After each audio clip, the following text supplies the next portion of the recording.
अस्सलाम वालेकुम व्यूअर्स, मैं हूं समीना पाशा। उम्मीद है आप लोग खैरियत से होंगे। व्यूअर्स, कुछ अहम खबरें और अपडेट्स लेकर इस व्लॉग में आपके सामने हाजिर हैं जनाब। इंपॉर्टेंट खबरें हैं जी। एक तो स्विट्ज़रलैंड में मुज़ाकरात का आगाज़ हो रहा है ईरान और अमेरिका के दरमियान। अहम खबरें हैं वहाँ से। पाकिस्तानी डेलीगेशन भी वहाँ पहुँच चुका है। दूसरी तरफ आपको बताएं कि यहाँ पाकिस्तान में भी जो सियासत है उसमें भी बड़ी खबरें आ रही हैं, मुज़ाकरात की, ऑफ़र्स की, बातचीत की और हर तरह की, तो इस पर भी बात होती है। और ख्वाजा आसिफ साहब ने भी आज कौमी असम्बली में जो स्टेटमेंट दिया उसके ऊपर भी बात करना बड़ा ज़रूरी है। तो काफ़ी कुछ है इस व्लॉग में। आपसे रिक्वेस्ट है कि चैनल को सब्सक्राइब कर लें अगर अभी तक सब्सक्राइब नहीं किया। तो सबसे पहले बात कर लेते हैं कि क्या हो रहा है जनाब स्विट्ज़रलैंड में।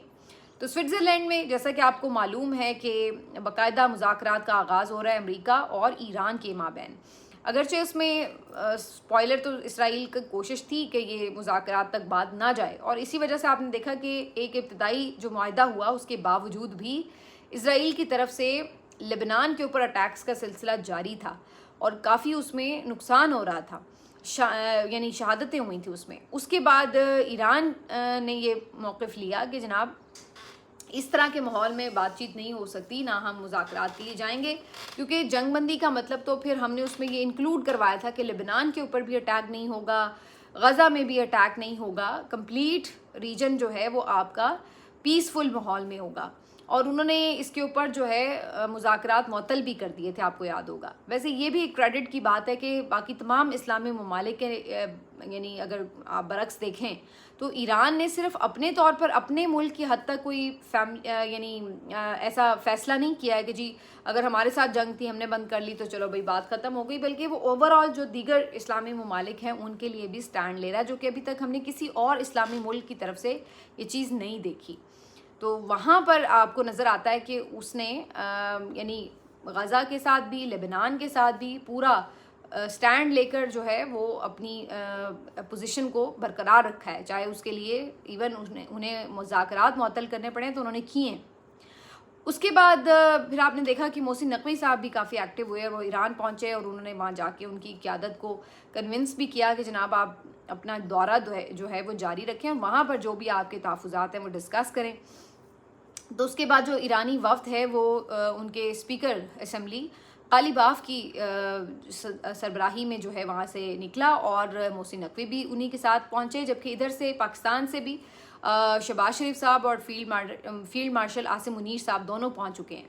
वहाँ से जो वीडियो और फुटेजेस मौसूल हो रही हैं, अगर उन्हें देखा जाए तो बड़ी गर्मजोशी से मुलाकातें हो रही हैं। और पाकिस्तान के वफ़द से तो दोनों जानिब के लोगों ने बड़े रिगार्ड के साथ मुलाकात की है, बड़े प्यार के साथ मुलाकात की है। JD वैंस जो कि नायब सदर हैं अमेरिका के, उनकी तरफ से भी इसके ऊपर बड़ा वाज़े पाकिस्तान को यानी उन्होंने खराज तहसीन पेश करते हुए कहा कि हमें पाकिस्तान से मोहब्बत है और हम शुक्रिया अदा करते हैं वट एवर दे डिड। तो इसके लिए यानी एक और ज़ाहिर है बनता भी यही था, क्योंकि ज़ाहिर है अगर आप किसी मुश्किल में हो और कोई आपको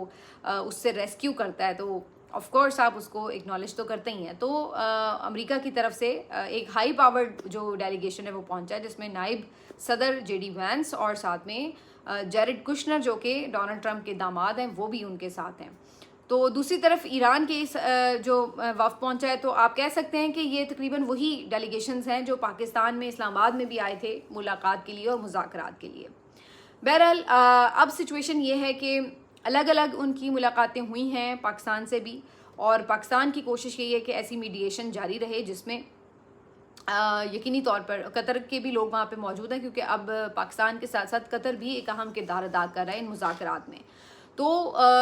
वहाँ पर कोशिश यही है कि इन दोनों ममालिक के माबैन जो मामलात हैं वो पॉजिटिव माहौल में आगे बढ़ सकें। जो इंटरेस्टिंग चीज़ है जिसका ख़दशा भी था वैसे कि जो इसराइल की वजह से कुछ गड़बड़ होगी और हुई भी थी, लेकिन एक जो नया इसका पहलू निकला है वो ये कि अब बाकायदा अमेरिका में भी एक नई डिबेट शुरू हो चुकी है और पहली दफ़ा ये चीज़ भी रिकग्नाइज़ की जा रही है कि जनाब अमेरिका कब तक इसराइल के लिए अपने लिए इसराइल की वजह से अपने लिए मसाइल पैदा करता रहेगा। तो वहाँ पर अब इस पहलू पे बात हो रही है कि जनाब हम क्यों अपने टैक्स पेयर की मनी से इसराइल को डिफेंड करने के लिए या उसकी ख्वाहिशात पूरी करने के लिए, उसकी लड़ाइयाँ लड़ने के लिए अपने फ़ौजी भी मरवा रहे हैं, अपनी मईशत को भी ख़राब कर रहे हैं, अपना पैसा ज़ाया कर रहे हैं, अपना जो इमेज है इवन वो तक दाव पे लग गया अमेरिका का एज सुपर पावर। तो डोनाल्ड ट्रंप जो कि आए इस नारे के साथ थे इक़्तिदार में कि जी वो तो पीस मेकर होंगे, और उनके पूरी उसने पकड़ के कैंपेन सत्यानाश कर दी कि जी वो तो खुद वॉर में कूद पड़े। तो ये सब चीज़ों को अब एनालाइज किया जा रहा है कि हम इजराइल के पीछे आखिर ये सब क्यों करें, फॉर व्हाट पर्पस। आखिर इजराइल की ख्वाहिशात के पीछे अमेरिका क्यों इतना जलील हो रहा है। तो यहाँ पर पहली दफ़ा हम ये देख रहे हैं कि अब ये बात अमेरिकन चैनल्स के ऊपर बाकायदा डिबेट्स का हिस्सा है, और अब तो जो उनके अहदेदार हैं वो ये कहते हुए सुने जा सकते हैं कि हमें एक हद तक ही इजराइल का साथ देना है या उसको प्रोटेक्ट करना है। ये तो नहीं है कि उसकी खातिर हम जो अपने इंटरेस्ट हैं उनको नज़रअंदाज कर दें। तो ये एक नया पहलू उभरा है, और इससे ये पता चलता है कि जो डोनाल्ड ट्रंप और नेतन्याहू की आपसी रिलेशनशिप थे, जिनके बारे में लोगों का ये ख्याल था कि जी ये बिल्कुल क्लोज़ हैं और ये बिल्कुल एक दूसरे की बात नहीं टालते हैं, तो वो भी चीज़ थोड़ी सी अब हमें पीछे जाती हुई नज़र आ रही है। अब उसका इन रिवर्स इजराइल क्या करेगा उनके साथ, मुमकिन है कि दोबारा से आप कुछ स्कैंडल्स देख लें या कोई इस तरह की चीज़ें देखें जिससे वो कोशिश करेंगे कि दबाव डालें अमेरिकन क़यादत के ऊपर। देखना ये कि अमेरिकी क़यादत अब इस सिलसिले में क्या फ़ैसला लेती है, क्योंकि इसका असर भी आपको नज़र आएगा जो आगे इनके मिड टर्म इलेक्शंस होने हैं। जाहिर है हर मुल्क के लिए उनकी जो इंटरनल पॉलिटिक्स होती है उसके हिसाब से भी उन्होंने फ़ैसले लेने होते हैं, तो वहाँ पे भी आपको इसका एक इम्पैक्ट जो है वो बहरहाल नज़र आएगा। तो बहरहाल जी वहाँ से यानी स्विट्ज़रलैंड से ये ख़बरें हैं। काफ़ी सारे पाकिस्तानी सहाफ़ी भी वहाँ पे पहुँचे हुए हैं, और अभी कितनी देर वहाँ पे मुज़ाकरात जारी रहते हैं, कितना सेशन ये लंबा चलता है, कुछ कहा नहीं जा सकता। लेकिन फ़िलहाल जो माहौल है वहाँ पर अभी तो बड़ा पॉजिटिव है। लेट्स सी कि आगे इसमें से क्या आउटकम्स निकलते हैं। इसके अलावा जी जो इंटरेस्टिंग चीज़ें हैं एक दो उस पर बात कर लेते हैं। पाकिस्तान की सियासत की अगर बात की जाए तो यहाँ पर इस वक्त सिचुएशन ये है कि मुज़ाकरात, डील, बैकडोर बातचीत, मुलाकातों और साथ साथ ऑफ़र्स की जो बाज़गश्त है वो बहुत ज़्यादा अब गहरी होती चली जा रही है, क्योंकि किसी एक सहाफ़ी या एक या दो सहाफ़ियों की तरफ से नहीं बल्कि मल्टीपल चैनल्स की तरफ से ये बातें हो रही हैं। अभी नजम सेठी साहब ने भी रिसेंटली एक बात की अपने प्रोग्राम में कि ये ऑफ़र मौजूद है इमरान खान साहब के लिए, और ये शायद अभी के लिए है। उनका ये कहना है कि अगर ऐसी कोई ऑफ़र मौजूद है तो इमरान खान साहब को चाहिए कि वो इंगेज कर लें, क्योंकि अगर अभी ये मौका हाथ से निकला तो फिर शायद बहुत जल्दी ये मौका सामने ना आए। और नजम सेठी साहब ये कह रहे हैं कि इमरान खान साहब को ये कहा जा रहा है कि जी आप 29 और 30 में जो इलेक्शन होने हैं 2029-30 में, उसमें जो है वो आप पार्टिसिपेट करें, आपको मौका भी दिया जाएगा, एक अपॉर्चुनिटी आपको मिलेगी, और इस चीज़ को जो है उस वक्त आप अवेल करें, अभी जो मामला है उसको आप ना छेड़ें। तो अगर ये वाकई बात है तो नजम सेठी साहब कहते हैं कि इमरान खान साहब को इस ऑफ़र को मान लेना चाहिए अगर ऐसी कोई ऑफ़र मौजूद है, क्योंकि अदरवाइज़ फिर हालात मज़ीद ख़राब ही होंगे, उनके लिए कोई पॉजिटिविटी नहीं होगी। दूसरी तरफ आपको याद होगा कि नेशनल डायलॉग कमेटी जो एक बनी थी जिसमें पीटीआई के कुछ एक्स मेंबर्स थे, जिनमें फवाद चौधरी साहब थे, महमूद मौलवी थे, और बैरिस्टर सैफ भी उन्हें ज्वाइन कर लेते हैं, और लोग भी थे। तो इनकी तरफ से भी एक ऑफ़र आई है, और उन्होंने कहा है कि जी पीटीआई जो है वो हमें मैंडेट दे, हमारे साथ चले, और हम 3 मंथ्स के अंदर विदिन 3 मंथ्स जो है वो इस्टेब्लिशमेंट और इमरान खान साहब के मामलात को सेटल करा देते हैं। वैसे उनका अपना प्रपोज़ल तो ये है कि एक कौमी हुकूमत बन जाए और उसके बाद रिफॉर्म्स हो जाएं कुछ, और फिर एक जो टेम्पररी सेटअप है वो कुछ देर चले, इतने में रिफॉर्म्स हो जाएं, थोड़ी चीज़ें स्टेबल हो जाएं, तो फिर एक बेहतर माहौल में जो है इलेक्शंस की तरफ ले जाया जाए मुल्क को। तो उनकी ऑफ़र ये है। अब उनकी ऑफ़र के हवाले से बहुत से लोगों का ये कहना है कि वो अपने तौर पर ये ऑफ़र नहीं लेके फिर रहे, यकीनी तौर पर उनको इस्टेब्लिशमेंट की किसी एक साइड से कुछ कोई ऐसी बाज़गश्त है उनके माइंड में, इस वजह से वो इस चीज़ को लेकर के कॉन्फ्रेंस भी कर रहे हैं, मीडिया पे भी बात कर रहे हैं, सोशल मीडिया पर भी बात कर रहे हैं। तो अभी तक तो पीटीआई इस तरह की किसी ऑफ़र के ऊपर इंटरेस्टेड नहीं है, और हमने ये भी देखा कि इनकी तरफ से कोई इन लोगों को बाकायदा इंगेज भी नहीं किया गया। अब भले इन लोगों के थ्रू ये बात हो या भले डायरेक्टली हुकूमत से बातचीत के ज़रिए बात हो, क्योंकि एक चैनल अब हुकूमत से भी तो बातचीत का खुला है। अब ये इंटरेस्टिंग बात है कि ये सारी चीज़ें तब हो रही हैं जब इमरान खान साहब से डायरेक्टली बातचीत की भी खबरें मार्केट में हैं, जिसके बारे में आपने अभी रिसेंटली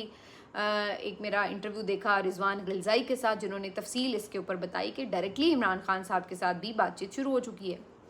تو اب یہ ایک ایسا ٹائم ہے کہ جہاں پر پھر پی ٹی آئی کو یہ ڈیسائیڈ کرنا ہے، بلکہ پی ٹی آئی کو بھی آپ ایک طرف رکھیں، عمران خان کو یہ ڈیسائیڈ کرنا ہے کہ وہ اب آگے کیا سوچ رہے ہیں اور کیا منظرنامہ دیکھ رہے ہیں۔ ایک تو طریقہ یہ ہے کہ وہ اس آفر کے اوپر اب مان لیں بات، کیونکہ ایک تو ان کے اپنے جو لوگ ہیں وہ بہت زیادہ اب جو جیلوں میں ہیں، مسلسل کارکن جو ہیں ان کی بہت زیادہ بدحالی شروع ہو چکی ہے، بہت بری حالات ہیں ان کے، پارٹی کے اندر بہت ریفٹس ہیں، پلس ان کو جو پارٹی سے ایکسپیکٹیشن تھی یا جو قوم سے ایکسپیکٹیشنز تھی، ظاہر ہے کہ وہ بھی پوری ہوتی نظر نہیں آ رہی، اور عدلیہ بھی ٹوٹلی سرنڈر کر چکی ہے۔ تو اب اگر جو عمران خان صاحب پچھلے 1-1.5 سال پہلے بات کر رہے تھے اس وقت کے حالات میں اور آج کے حالات میں، ظاہر ہے کہ کافی فرق آ چکا ہے۔ تو کیا عمران خان صاحب ان نئی گراؤنڈ ریئلٹیز کے ساتھ اپنے موقف میں کوئی لچک لا سکتے ہیں؟ اگر لا سکتے ہیں تو وہ کس حد تک ہو سکتی ہے؟ یہ وہ چیزیں ہیں جو ظاہر عمران خان صاحب کو ڈیسائیڈ کرنی ہیں، اور اب یاد رہے کہ عمران خان صاحب خود بھی صحت کے مسائل سے گزر رہے ہیں اور ان کو اس معاملے پر بھی تنگ کیا جا رہا ہے۔ دوسری طرف ظاہر ہے حکومت کو بھی یہ نظر آ رہا ہے کہ جو بہت ساری دیگر پالیسیز ہیں ان کی وجہ سے ان کے اوپر بھی ایک دباؤ ہے، تو اس وجہ سے وہ بھی اب پی ٹی آئی کے ساتھ انگیج کر رہے ہیں۔ کچھ لوگوں کا یہ کہنا ہے کہ پی ٹی آئی جو ہے وہ کچھ نیوٹرل مقامات پہ ملنا چاہتی ہے حکومت کے لوگوں سے، تاکہ بہتر ماحول میں جو ہے وہ معاملات کو آگے بڑھائے جا سکے۔ کچھ لوگ یہ کہہ رہے ہیں کہ اسٹیبلشمنٹ ڈائریکٹلی شاید نہیں پی ٹی آئی کو انگیج کرنا چاہتی، اسی لیے انہوں نے کہا ہے کہ بے شک ہماری پیچھے آشرواد ہوگی، لیکن معاملات تو بہرحال جو سامنے لوگ ہیں انہی سے چلانے پڑیں گے۔ اگر میں آپ کو اپنی ذاتی انالیسس کی بات کروں تو میرا اندازہ یہ ہے کہ اگر پی ٹی آئی کے ساتھ محسن نقوی صاحب ڈائریکٹلی ڈیل کر رہے ہیں تو پھر آپ یہی سمجھیں کہ آپ کے ساتھ اسٹیبلشمنٹ ڈائریکٹلی ڈیل کر رہی ہے۔ تو محسن نقوی صاحب جو ہیں وہ اس نظام کا ایک اس وقت طاقتور نمبر 2 مہرہ ہے، یعنی آپ یہ کہہ سکتے ہیں، اور سیاسی جو خاص طور پر چہرے ہیں، جو سافٹ وداؤٹ یونیفارم جو چہرے ہیں، ان میں اگر کوئی سب سے طاقتور ترین شخصیت ہے تو وہ محسن نقوی صاحب ہیں، اور اگر وہ ان کے ساتھ کسی بھی طرح سیریس اگر انگیج ہیں تو پھر پی ٹی آئی کو سمجھنا چاہیے کہ یہ معاملات پھر کوئی ٹرک کی بتی نہیں ہے، پھر ان کے ساتھ ڈائریکٹلی اگر وہ انگیج ہیں تو اس کا مطلب ہے کہ ان کو اس کے اوپر سیریسلی بات کرنی چاہیے۔ اور اگر محسن نقوی کے علاوہ رانا ثناء اللہ صاحب ہیں یا پی ایم ایل این کا کوئی دوسرا بندہ ہے تو پھر اس کا مطلب ہے کہ یہ صرف ٹائم ویسٹنگ ہے اور پھر اس میں کوئی کسی طرح کا سبسٹنس نہیں ہے۔ تو یہ بہت ایک مطلب کلیئر بات نظر آتی ہے۔ دیکھتے یہ ہیں کہ جناب اب عمران خان اور پی ٹی آئی کی جو قیادت ہے وہ ان نئے حالات اور نئی گراؤنڈ ریئلٹیز میں کیا فیصلہ کرتے ہیں۔ انٹرسٹنگلی آج خواجہ آصف صاحب نے جو اسمبلی میں تقریر کی ہے ان کا یہ کہنا ہے کہ جناب ویگو ڈالوں پہ انہوں نے بڑی تنقید کرتے ہوئے کہا ہے کہ جو گرین نمبر پلیٹ والے ویگو ڈالے ہیں یہ ہم لوگ شام میں واک کر رہے ہوتے ہیں، یہ بڑی ولگیرٹی ہے، یہ بڑا مطلب بڑا انہوں نے اس کو برا بھلا کہا، تنقید کا نشانہ بنایا۔ تو اس پہ میں دیکھ رہی تھی بہت سے لوگ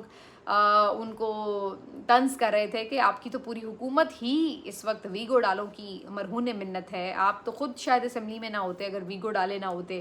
اور بہت اس کے اوپر جو ہے وہ بات چیت ہو رہی تھی۔ لیکن میرا خیال ہے ڈفرینس یہ ہے کہ جو ویگو ڈالوں کا ذکر خواجہ آصف صاحب کر رہے ہیں وہ تو باقاعدہ نون ویگو ڈالے ہیں نا، جن کے نمبر پلیٹس بھی ہوتے ہیں، وہ سرکاری ویگو ڈالے ہیں، اور